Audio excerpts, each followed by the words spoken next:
Boa noite, eu me chamo Luciana, sou aluna do curso de Biologia, meu polo é Alto Araguaia. Estou aqui para ministrar uma aula sobre introdução à zoologia e venho falar sobre um assunto que é a respeito do mecanismo de captura dos alimentos. No meu entendimento, o mecanismo de captura dos alimentos é baseado nos principais hábitos alimentares. Dessa forma, é comum classificar os animais em herbívoros, carnívoros, onívoros, detritívoros, saprófagos e necrófagos. Essa classificação, entretanto, não pode ser aplicada em todos os animais, especialmente aqueles de ambiente aquático. Predadores, animais que têm estruturas especiais para capturar e matar suas presas. Em geral, o sistema sensorial muito desenvolvido e pode ser dividido em grupo conforme o mecanismo de predação utilizado. Raptoriais e perseguidores são aqueles que matam suas presas. Têm grande mobilidade e um exemplo clássico é os tubarões. Matam com uma grande eficiência e apresentam uma mandíbula poderosa e com dentes substituíveis para destroçar suas presas. No meio terrestre, a onça pintada ou o tigre com dentes e garras poderosas, os gaviões, também são típicos raptoriais. Aqui vocês podem estar olhando uma gravura sobre os predadores raptoriais ou perseguidores. Nós temos aqui uma gravura do tubarão e da onça pintada. São dois típicos raptoriais. Predadores e tocaieiros são aqueles que não correm atrás da presa, ficam escondidos e constroem armadilhas para capturar suas presas ou mantê-las imóveis.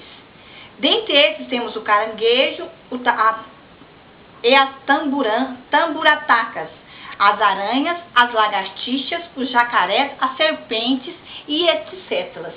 Os predadores e tocaieiros aqui nós temos como exemplo o jacaré, a aranha e o escorpião. São três exemplos bem clássicos também. Predadores oportunistas são animais de poucas mobilidades, cujas presas são capturadas ao entrar em contato direto com eles, como as caravelas e as amênoas. Nelas, a presa é atingida quando entra em contato com os tentáculos providos de estrutura venenosa. Nesse desenho aqui, nós podemos estar vendo os predadores oportunistas, eu pus como exemplo água-marinhas e as amêndoas do mar. Aqui tem uma ilustração, mais ou menos, sobre amêndoas do mar, né? De como ela é, mais ou menos. Predadores e rastreadores. Possuem pequenas e poucas mobilidades. São considerados rastreadores os peixes, as raias.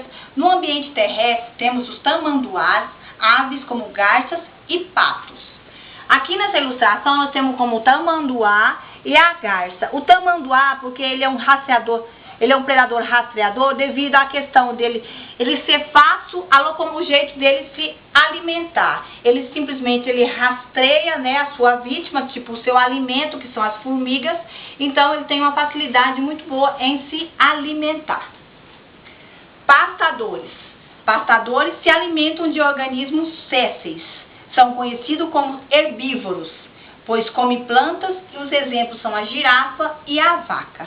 Aqui eu tenho dois exemplos, né, a ilustração da girafa e da vaca. Mas dentre os pastadores, são vários outros exemplos que nós temos também, né? Entre o meio animal, né? E o meio das aves também, tem várias aves também que são pastadores, também que, como se diz, não é que sejam pastadores, mas também se alimentam de pastos, né? E de plantas verdes. Onívoros, animais que variam seus hábitos alimentares, também muito difundido no ambiente aéreo, como no caso dos seres humanos, que se alimentam tanto de vegetais como de animais. Dentre os onívoros, nós temos um exemplo aqui, o caranguejo, que se alimenta de restos e detritos que ficam na praia, e o homem. O homem por quê? O homem ele se alimenta de vários objetos, várias coisas, né? Também são difundidos. Como o caso, o ser humano se alimenta tanto de vegetais como de animais, né? Como de outras coisas também. Nós, os seres humanos, temos uma diversidade de alimentação. Saprófagos. É comum também nos dois ambientes. O que acontece no fundo do mar, onde um animal morto pode servir de alimento. No ambiente aéreo, temos os urubus, as hienas, os mais conhecidos. Como saprófagos, temos aqui uma ilustração mais ou menos do urubu e da hiena, né?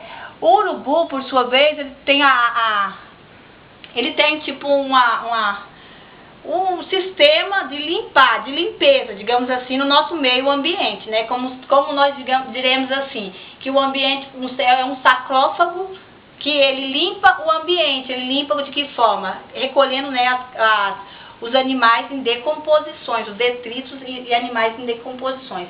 A hiena também tem essa mesma forma, né? Independente de serem animais diferentes. Parasitas.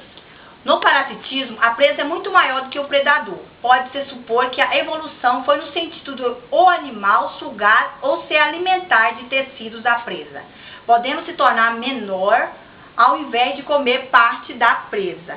É muito comum o parasitismo no Plateumintes, como na solitária e os Aqueumintes, exemplos, as lombrigas, também em outros grupos de vida livre, como os aneulídeos, os crustáceos, os insetos e os aracnídeos. No exemplo da ilustração aqui, nós temos como os parasitas, né, os aracnídeos, como exemplo aqui temos a aranha, né, uma aranha bem grandinha, bem fácil para a gente entender, e a lombriga. A lombriga não está muito bem desenhada, mas dá para entender que a lombriga é um parasita muito, digamos assim, muito fácil para a gente entender, nosso entendimento. Dentre esses aqui, nós também podemos estar citando o carrapato, né, que é um parasita também fácil para a gente encontrar, o piolho também, né, creio eu que também é um parasitinha, né, que nós seres humanos também, né, temos fácil contato. Microfagia são muito lentos, sésseis ou apresentam micro-organismos de economia de energia na procura de alimentos. No caso da microfagia aqui, eu não tive como botar uma gravura, só que eu tenho a noção de que são animais muito pequenos e eles, né, têm muito por questão da procura do alimento, eles apresentam um mecanismo de economia. Até mesmo na questão de ser pequeno, a economia deles em procurar alimentos, eles não querem gastar muita energia na questão da procura dos alimentos. São os microfagia. Suspensívoros. Esses animais se aproveitam dos movimentos das águas para trazer os alimentos para eles. Alguns utilizam técnicas de filtração. Suspensívoros. Suspensívoros nós temos como exemplo pepino do mar e os mexilhão.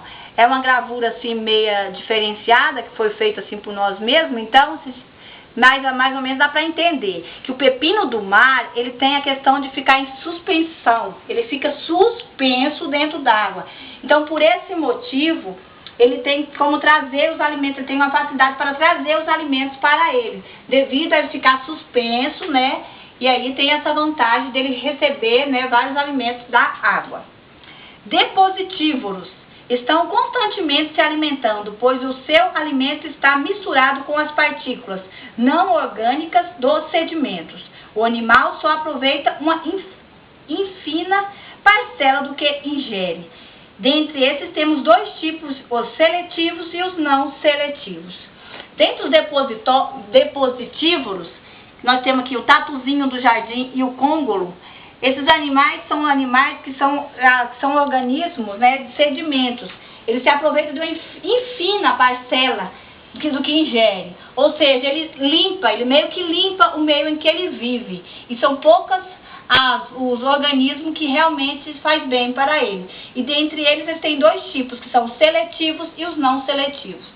Os seletivos, porque eles limpam, nesse modo dele, ele está limpando o meio ambiente. O não seletivo, porque ele não faz isso, simplesmente, né, não possui esses segmentos. Simbiose é uma forma de captura de alimentos diferenciada, onde o animal reutiliza recursos obtidos por outro organismo para obter todo ou boa parte dos seus recursos alimentares. Na simbiose aqui, nós podemos ver o exemplo do coral e amênolas do mar, que são animais que eles se aproveitam dos recursos obtidos por outros organismos, ou seja, detritos ou objetos que ficam restos de alimentos que sobram dentro do mar, do organismo, eles se alimentam desses restos, aproveitam esse resto. Então, de certa maneira, eles se mantêm também, fazem a limpeza do organismo, né? Sem mais o que falar e sem mais delongas também, essa aqui foi a minha aula sobre essa minha aula ministrada a respeito dos mecanismos de captura dos alimentos e sobre desse meu entendimento foi o que eu pude e estou conseguindo passar para vocês. Sem mais, obrigada, uma boa noite.